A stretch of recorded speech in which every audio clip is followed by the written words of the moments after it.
The soldier secretly used his knife to cut out his own photo. While the staff member ran off to get a stamp, he quickly grabbed a pass from the drawer and stuck his photo on it. But a pass without an official seal was useless. So Mark decided to try making an impression from the seal on some documents. No matter how hard he pressed, though, the seal wouldn't leave any mark. Left with no choice, he climbed right into the commander's office, jimmied open the safe with a pen, grabbed the official seal, and stamped it on the pass. With everything ready, he bolted out of there. Suddenly he stopped dead in his tracks. Something felt off. 2 sentries were staring him down hard. Mark kept his cool and walked up to them calmly. A few well-chosen words scared them enough that they didn't dare make a move. He even borrowed their binoculars and spotted watchtowers everywhere. The only exit was crawling with patrol guards. The regiment was throwing a party, and the place was packed with drunk officers. Mark searched around for car keys and found one set hanging right in a car. He helped a drunk officer who'd wandered off alone into the vehicle, then pulled his cap low to hide his face. When the officer's hand reached toward Mark and stared at him, Mark's heart raced. He thought he'd been caught, but the guy just wanted water. The sentry saw an officer in the car and waved them through immediately.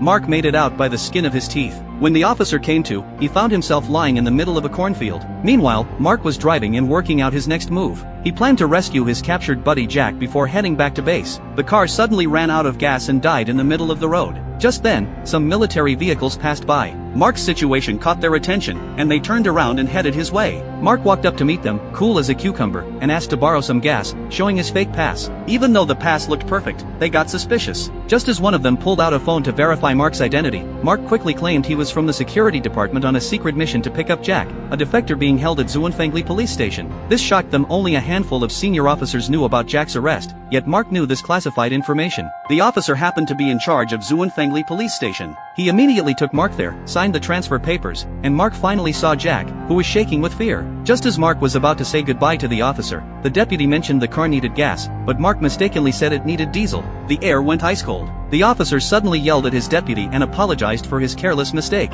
But the deputy noticed the handwriting on the transfer form looked exactly like the writing on the defector's belongings. He didn't report it to his superior right away but offered to escort Mark out instead. Mark had to agree to get away fast. During the drive, the deputy kept making calls to verify Mark's identity and gradually found holes in his story. As the lies were about to unravel, Mark quietly eyed the driver's gun, ready to grab it and fight back. But the deputy beat him to it. They fought desperately in the cramped car when suddenly a bullet hit the driver in the head. The security chief had discovered Mark's defection and came with a team to arrest him, firing at Mark's vehicle.